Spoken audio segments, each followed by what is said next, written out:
पायरीशी कुणी सान थोर नाही, साध सुना काळजाची तुझ्या कानी जाई. अरे काय बोलावं तुमच्यासाठी. गरीबाचं पोरग म्हणजे जमिनीपासून उंचावर चाललेलं आहे, तुम्ही त्याला अपहार करून त्याच्या करिअर हे करते. अरे अडाणी कोणाच तळतळ नाही ना, कष्टाने करून खातोय.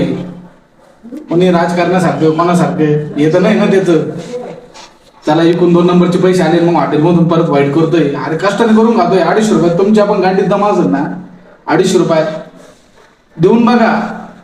ओरिजिनल मटन देऊन बघा. 250 रुपयात परवडतं का? अनलिमिटेड पोटभर. अरे 250 रुपयात तो एखाद्याचा आत्मा शांत करतोय, तुम्ही त्या बिचाराच्या मागं लागले. कुठं फॅशन रे एवढं पाप तुम्ही. अरे एवढं घाणघाण शब्द येतं, काय बोलावं तुमच्यासाठी. अरे तुम्हाला खरंच जर समोरच्या संग कॉम्पिटिशन करायचं त्याच्यासारख्या व्यवसाय कॉम्पिटिशन करा ना. त्यांचे आहे एकमेका संघ इंस्टाग्रामला एकमेकाला ट्रोल करते ते, पण व्यवसायात नाही करते ना ते. फक्त दाखवते माझे की हे तुझ्या करते, मग ते ग्रोथ करते एकमेकाला बघू बिझनेस मध्ये. तुम्ही का बरं जळवृत्ती करते त्यांच्यातून. तुम्हाला जर असंच वाटत असेल ना तर स्वतःचा व्यवसाय टाका, मग कळेल. मला बोलायचा विषय कसा आहे, मी स्वतः कारागीर आहे, मला माहिती आहे. प्युअर व्हेजवारी सुद्धा फाटे ती 250 रुपयात अनलिमिटेड जेवण द्यायला.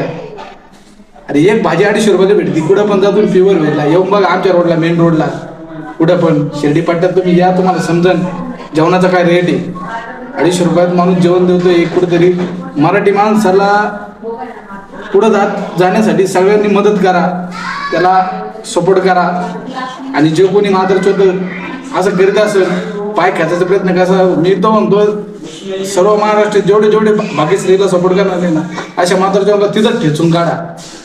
कोणत्या पण मराठी उद्योगाच्या आड आलेल्या प्रत्येक व्यक्तीला मराठी माणसाने ठेचूनच काढलं पाहिजे, या मताचा मी. धन्यवाद मित्रांनो. तुमचा लाडका वैभव ढिकाळे.